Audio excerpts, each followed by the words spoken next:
हमारा इतिहास बताता है कि जब से हम आज़ाद हुए हैं पिछले 60 साल से ज़्यादा करप्शन बढ़ती ही गई है, बढ़ती ही गई है।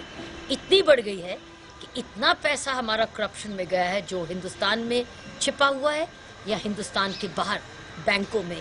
अगर आज वो सारा पैसा हमारे हाथ में हो और बैंकों से पैसा वापस आ जाए तो 30 साल तक हम ऐसा बजट अपने सरकार को दे सकते हैं जिस पर किसी की आमदन पर कोई टैक्स नहीं लगे। क्या हम ऐसा चाहते हैं कि हम ऐसा बजट बनाएं जिसमें 30 साल तक किसी को टैक्स ही नहीं लगे? कोई स्कूलों की कमी नहीं हो, कोई डिस्पेंसरीज की नहीं, कोई सड़कों की नहीं, कोई वोकेशनल ट्रेनिंग कॉलेजेस की नहीं, कोई ITIs की नहीं, कोई IMMs की नहीं। जो चाहो वो मिल सकता है। और अगर दुनिया का सबसे बढ़िया, सबसे अमीर देश हो तो इसका मतलब ये है कि अगर एक पॉइंट प्रोग्राम हमारा हो जाए कि हम सब मिलके ऐसा कानून बनाएं जहां कानून से सब डरे और अगर पकड़े गए तो पैसा भी वापस आएगा, जेल भी शर्तिया होगा और आपको वापस पॉलिटिकल पावर तो नहीं मिल सकती। और अगर सरकार में है तो dismissal will be the rule. इसीलिए आज सारी सिविल सोसाइटी के लोग आज इकट्ठे हुए हैं ताकि देश में एक ऐसा लोकपाल बिल आए जो कि अभी तक नहीं आया है।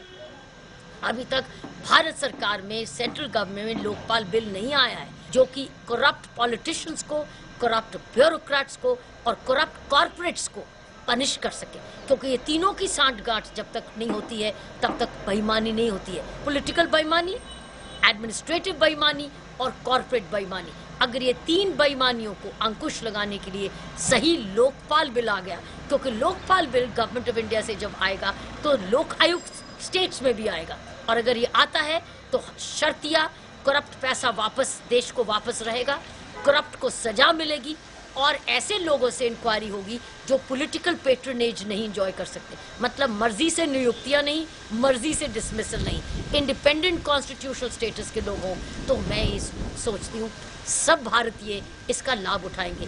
हमारी जनरेशन्स आने वाली धन्यवाद करेंगी आज की जनरेशन को अगर हम संगठित होकर भारत सरकार को ऐसे प्रेशराइज करें, कंपेल करें कि वो सही लोकपाल बिल लाए।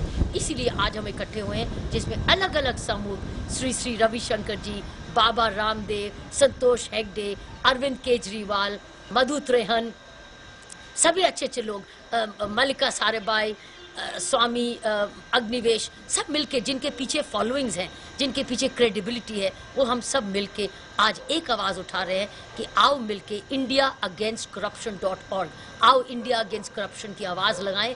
मिले 30 जनवरी को, 30 जनवरी जो कि गांधी जी का मार्टिरडम डे है, हम रामलीला ग्राउंड पर 1 बजे इकट्ठे हों और एक आवाज़ से एक अपील करें सरकार को कि अब हम नहीं लोकपाल बिल घटिया आने देंगे, लोक आयुक्त जैसा फेल नहीं होने देंगे। हम ऐसा लोकपाल बिल लाएंगे जो कि लिख दिया गया, एक ड्राफ्ट बना दिया गया, शांति भूषण ने बनाया है, indiaaagainstcorruption.org। इस साइट पे जाएं, इसको देखें और अपने विचार इस पे दें। हमको ऐसा बिल चाहिए। ये हांगकांग एंटी करप्शन अथॉरिटी के आधार पे है, जहां हांगकांग में ऐसी ही करप्शन थी जहां भारत में आज है और तब से वो फर्क पड़ा, एकदम खत्म हो गई क्योंकि उन्होंने सही ग्रीड खत्म होने के लिए हमको डर चाहिए और डर के लिए जब तक कानून नहीं है तो डर नहीं हो सकता। आओ मिलके एक आवाज़ 30 जनवरी 1 बजे रामलीला ग्राउंड पे शुरुआत करें और उसके बाद तब तक नहीं आराम करें जब तक हमारे देश में कानून सही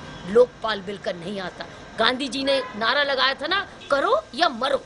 हम भी कहेंगे आओ करो, ईमानदार देश के लिए आवाज़ उठाओ, नहीं तो फिर बेईमानी से मरो।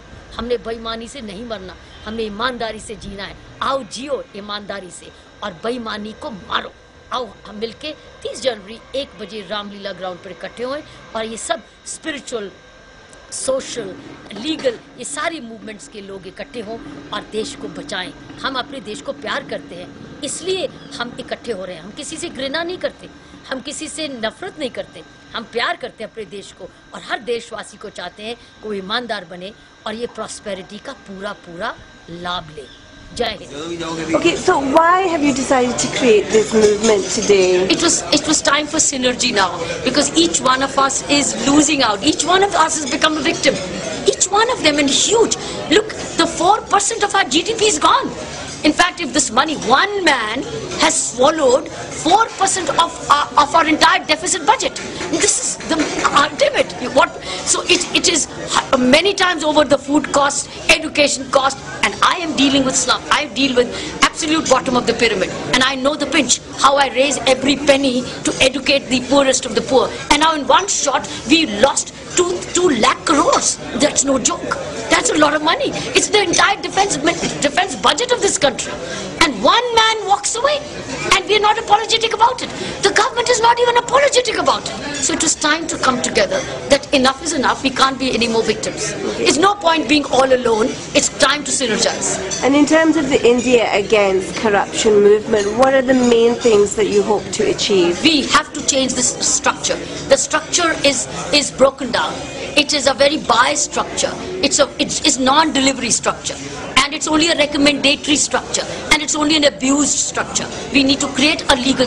It may take us a long time, but somewhere you begin. Most of the movements began one day, and they continue to roll on. I'm a witness to women's movement in India. I'm a witness to Domestic Violence Act in India. And the RTI, I mean, all of us, it started decades ago. So has this been rolled on. But with the power of media, today, we can shrink that time. And if we all come together through discourses, through messages, through television, through handbills, through mass awareness, I think we can shrink the time and maybe see this cleansing of the structure in our own lifetime. And what is your strategy to get this movement going? Strategy is that all these individual leaders of individual movements, some have big movements, some are pan-India movements, and some have individually localized movements. I think once we all come together, it converges. And that is when it becomes an ocean. It's all rivulets right now, becoming a river, and river to the ocean. I think that's the movement.